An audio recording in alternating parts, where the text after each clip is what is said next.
Welcome back, guys. It's your boy Matt with another Freeview. Today we're going with a game that is a little bit strange. You can see it already playing in the background. It's a little bit, well, not a little bit, it's very, very unique. It's called Press Any Button. So, for starters, the first thing I want to say, I thought this from the moment I started playing it. It's very, very meta. So essentially, as you can see, there was a little message essentially sort of indicating that you're taking part in an experiment, which is very, very strange. And essentially it makes you do this for a little while. It does eventually get into a better game, and you'll see that in a second. But what I do want to notice about this is, you know, like all the other games we've been playing in the Freeview series, it's free on Steam if you want to give it a go. It's relatively small. I think it took me about 30 seconds to download. And it was just a bit of fun, you know, to kill a bit of time while I was waiting for, you know, some of my friends to get online and stuff like that. It just took a bit of time. Made a little video for you guys. Now, it does a lot of meta things. Obviously, what you're about to see something talk to us now, which essentially becomes the game master.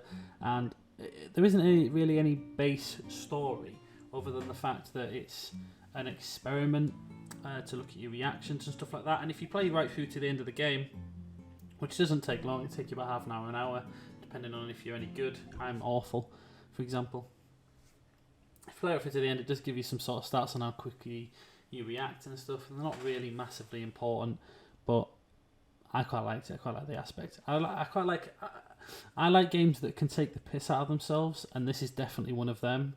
It's a game that's really, really to do with just getting rid of that fourth wall. Like this little character here is called AI, just the letter A and the word I, and they just talk to you. And this sort of early thing, which I really liked, was sort of you deciding your own difficulty. You get to decide how many lives you have throughout the game. You get to decide on the cursor that you pick.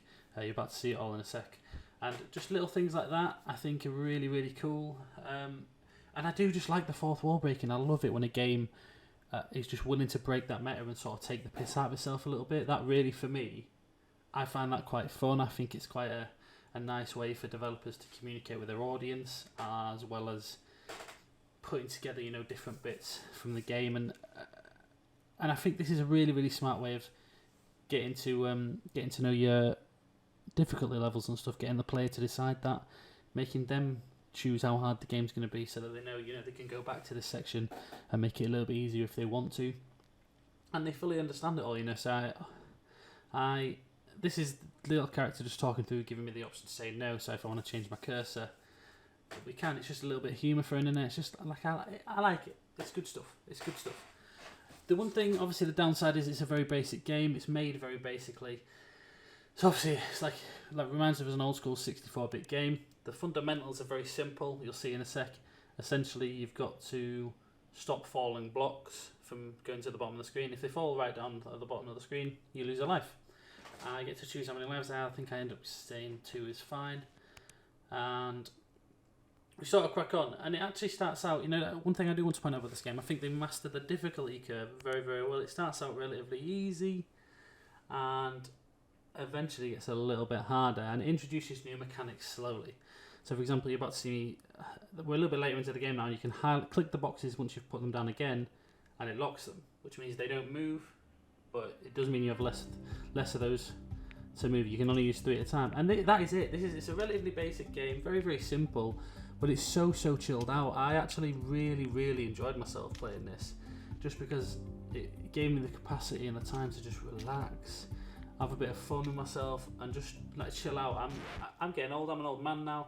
I need games that are a bit more calm, a bit more chilled out. So that was something that I really, really did enjoy. And it does these little things where it just stops the level and asks you questions and stuff, which I really, really like. I think it was really, really fun, and I do definitely think more people should try games like this.